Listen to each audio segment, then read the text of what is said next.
여러분 안녕하세요. 양쌤튜브입니다. 자, 오늘 의료관계법규 제7강 수업 시작하도록 할게요. 오늘은 의료법에서 신의료기술과 의료광고 두 부분 살펴보도록 하겠습니다. 여러분 신의료기술에 대해서 들어보신 적 있으신가요? 단어만 들어도 느낌 오시죠? 뭔가 새로운 기술인가 보다 라고 되어 있는데 이런 뭔가 새로운 어떤 의학적인 기술? 검증받지 않고 사용해도 될까요? 의사가 괜찮다고 했는데 의사가 하는 거면 다 괜찮은 거 아닌가? 이렇게 생각할 수도 있지만 사실 그거는 어떤 개인이 발견한 거죠. 그렇기 때문에 어떤 의학적인 접근을 하기 위해서 혹은 새로운 의료 장비라든지 뭐 이런 것들을 도입하기 위해서는 이 신의료 기술과 관련된 검증을 받는 작업을 해야 합니다.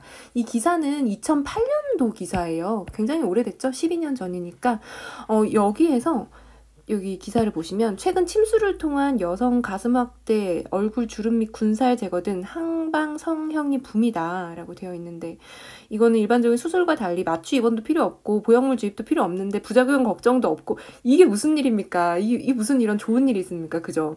너무 듣기 좋고 달콤한 말은 거짓말이죠? 거짓말인 거죠, 그죠? 검증 안 된 시술 이런 거 하면 안 돼요.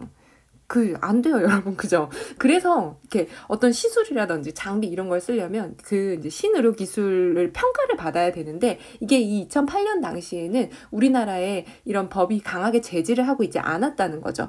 여기 신의료 기술과 관련된 우리나라의 역사를 써두었는데요. 본격적으로 의료법에 신의료 기술과 관련된 내용을 공표한 게 2006년이고요. 신의료 기술 관련된 규칙을 제정한 건 2007년, 이 신의료기술 평가제도를 시행한 것 역시 2007년입니다. 그래서 이런 2008년 이럴 때는 굉장히 좀 흉흉한 시대였겠죠. 뭐 법의 선에서 왔다 갔다 하는 그래서 이런 일이 있었다고 하고요. 신의료기술 평가사업본부라고 해서 이렇게 네카라는 이름으로 국가에서 신의료기술을 평가하는 그런 단체 기관이 있습니다. 이 기관에서 정의하는 신의료기술 평가라고 하는 것은요. 그냥 잠깐 읽어보고 갈게요. 필요 없으신 분 넘기셔도 됩니다.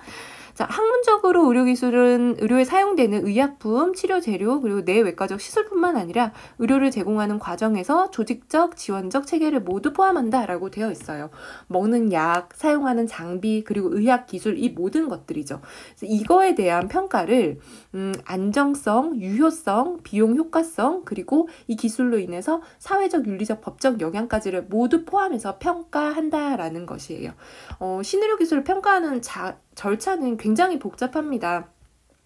우선 이제 기관에서 신청서를 제출을 하면요. 그 제출된 신청서를 한국보건의료연구원에서 검토를 하고요. 여기에서 신의료평가위원회에서 평가 심의를 하고 신청일로부터 90일 내에 이 신청자에게 평가 결과를 통보를 해줘야 되고요. 그리고 이제 이 평가하겠다라고 되어 있어서 쭉쭉쭉쭉쭉 이제 보건복지부까지 다 평가가 돼서 보건복지부에서 이 신의료기술 사용해도 됩니다라고 됐으면 신청서 접수일로부터 250 이내에 이 기술 사용하세요라고 얘기를 하는 거죠. 그래서 이 평가 절차에 따르면은 250일 정도의 시간이 최소 그죠? 이 정도의 시간이 걸리는 거죠. 별다른 큰 절차적인 문제가 없었다면은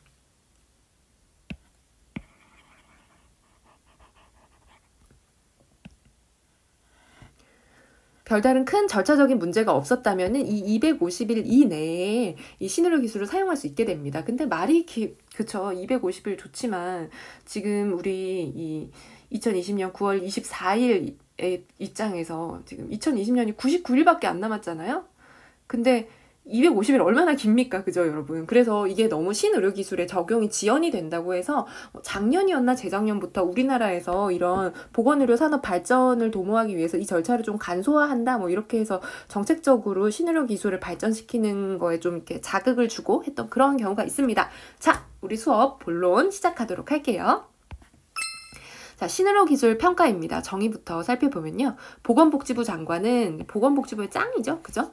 국민 건강을 보호하고 의료기술의 발전을 촉진하기 위해서 대통령령으로 정하는 바에 따라서 신의료기술평가위원회에 심의를 거쳐서 신의료기술의 안정성, 유효성 등을 평가해야 한다라고 되어 있죠.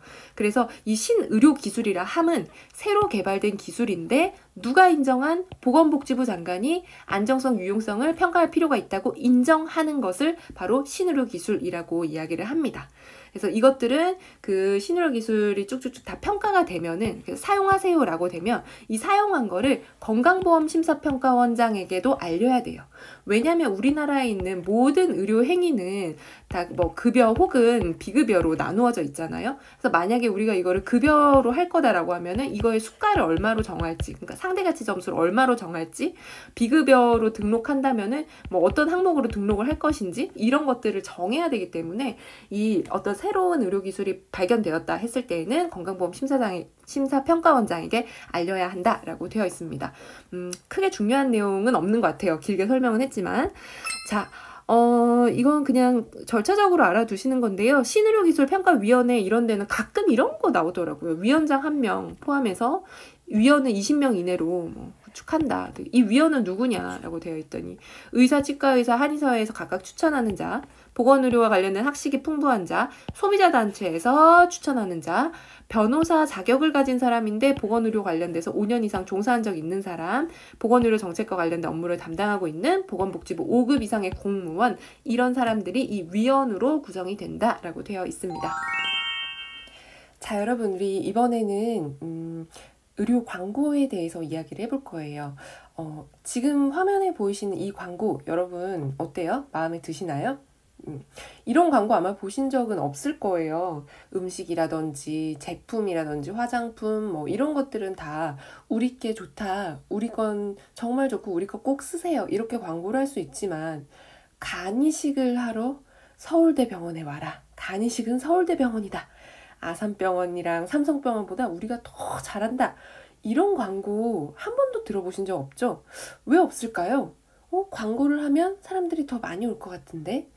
뭐 그냥 우리가 도의적으로 생각을 한다고 해도 사람의 건강과 몸을 가지고 이렇게 광고하면 안 될 것 같은데 라는 생각이 들죠.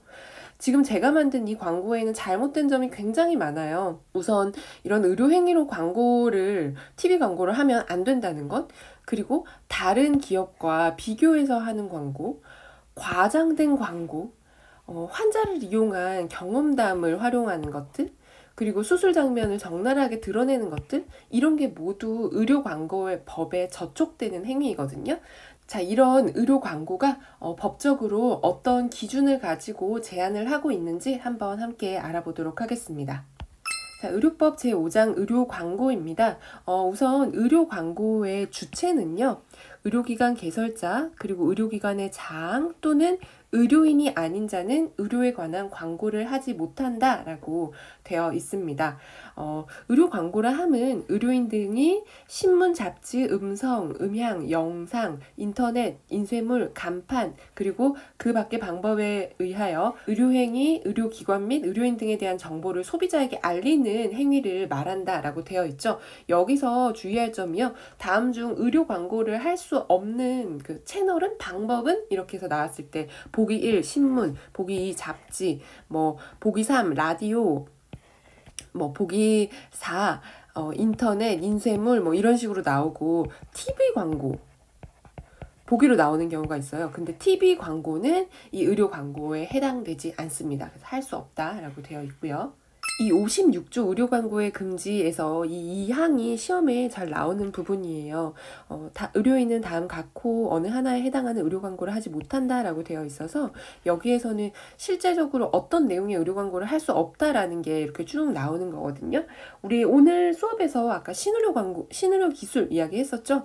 평가받지 않은 신의료 기술에 관한 광고 할 수 없고요. 그리고 환자에 관련된 치료 경험담들, 이런 것들로 야, 내가 해보니까 좋더라, 이렇게 하면 혹할 수 있잖아요. 그래서 치료 효과를 오인할 수 있게 우려할 수 있는 내용의 광고, 의료인에 의해서 직접적으로 이 치료 행위가 설명되는 게 아니라 환자가 과정에서 얘기할 수도 있고 오인하게, 오해하게 이 내용을 얘기할 수도 있겠죠. 그리고 거짓말 포함하는 것들, 다른 의료인이랑 진료 방법이나 기능을 비교하는 것들, 다른 의료인을 비방하는 것들, 그 병원은 잘 못해, 우리 병원 와, 이렇게 하는 거, 그리고 수술 장면이나 직접적인 시술 행위를 노출하는 것들, 중요한 부작용들을 알려주지 않는 것들, 그리고 객관적인 사실을 과장하는 것들, 피 한 방울 나지 않는다, 뭐 이런 것들 있죠. 칼도 되지 않고 끝낼 수 있다. 이런 것들 과장한 거죠. 그죠?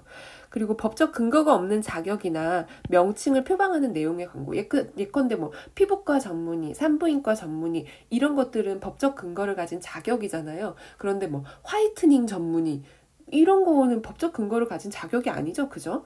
그리고 신문, 방송, 잡지 등을 이용해서 기사 또는 전문가의 의견 형태로 표현되는 광고 이런 것들 할 수 없고요. 심의를 받지 않은 내용의 광고 할 수 없고 외국인 환자 유치하기 위한 광고 내용 할 수 없고요. 그리고 비급여 진료 내용을 할인하거나 면제하는 내용의 광고들이 있고요. 자, 이어서 좀 더 있어서 볼게요.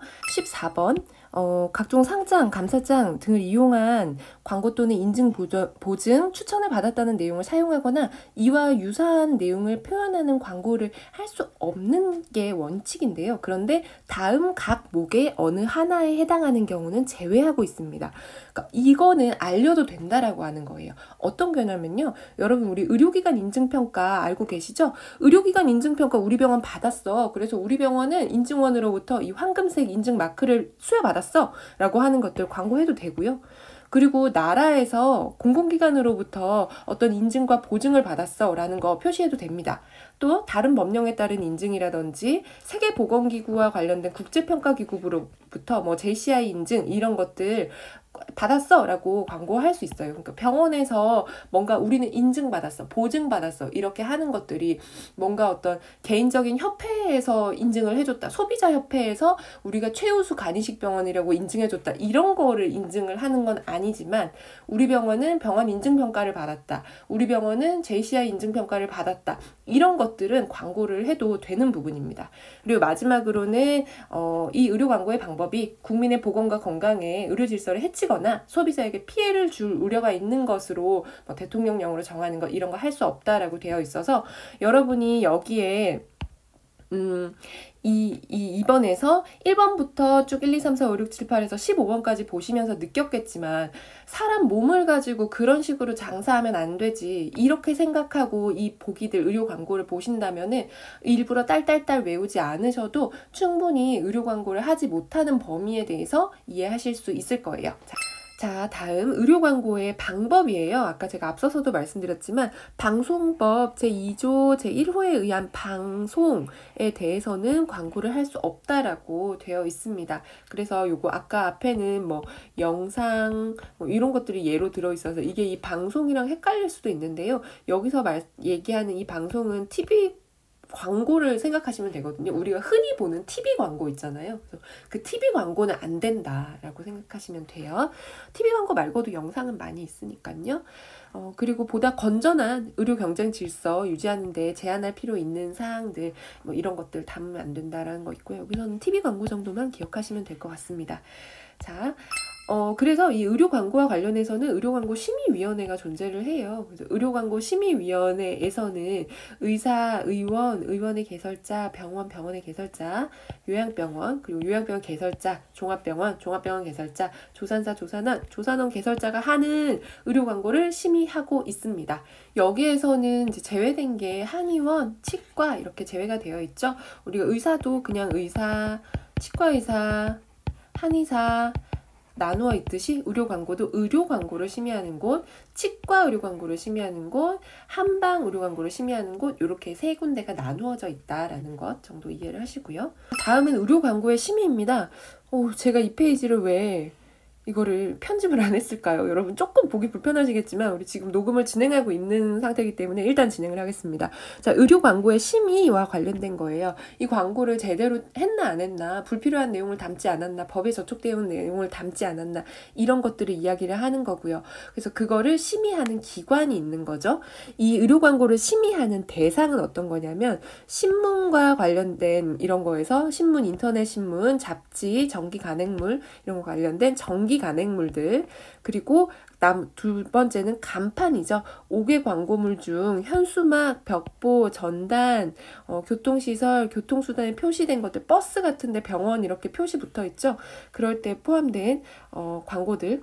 세 번째 전광판, 네 번째 인터넷 매체 어플리케이션, 그리고 그 밖에 성질 영향력 등을 고려해서 대통령령으로 정하고 있는 광고 매체들 이런 것들을 심의를 한다라고 되어 있고 요거는 다 심의를 받아야 되는 거고요.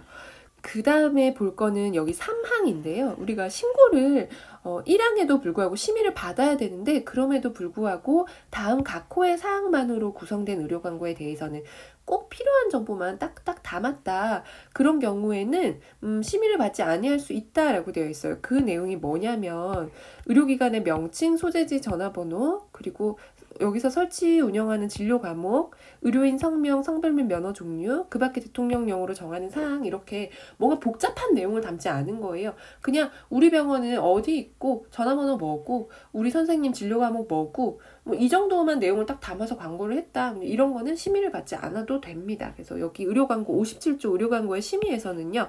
1항 어떤 것들을 심의를 받아야 되는가, 그리고 3항 어떤 내용만 있을 때는 심의를 받지 않아도 되는가, 이 정도 기억을 해두시면 될 것 같아요. 자, 의료광고 모니터링이라고 해서요. 제 57조의 3이고요. 자율심의기구는 의료광고가 여기 56조 1에서 3항까지 내용을 준수하는지 여부에 대해서 56조는 아까 의료광고의 금지였죠. 금지. 뭐 누구는 할 수 없다. 어떤 내용은 할 수 없다 이런 거였죠. 거기에 관한 내용을 관찰하고 보건복지부령에 따라 모니터링 결과를 보건복지부 장관에 제출해야 된다라고 되어 있어서 의료광고 모니터링을 하는 자율심의기구에서 이런 것들을 관리하고 있습니다. 여기에서 보건복지부 장관이 정하는 바라는 것은 여기 시행규칙으로 정해져 있는데요. 시행규칙에서 얘기하는 모니터링과 관련된 정보는 모니터링 결과를 매 분기별로 분기가 끝난 후에 30일 이내에 보건복지부 장관에 제출해야 한다라는 내용이 포함되어 있습니다. 여기까지 우리 오늘 두 번째 시간에 설명드린 내용이고요. 두 번째 시간에 의료 광고에 대해서는 56조에 있었던 그 의료 광고 금지와 관련된 내용들만 잘 기억을 해 두시면 수월하게 진행하실 수 있을 것 같아요. 자, 오늘 수업 들으시느라 고생 많으셨고요. 여러분 좋은 하루 보내세요. 여러분 안녕.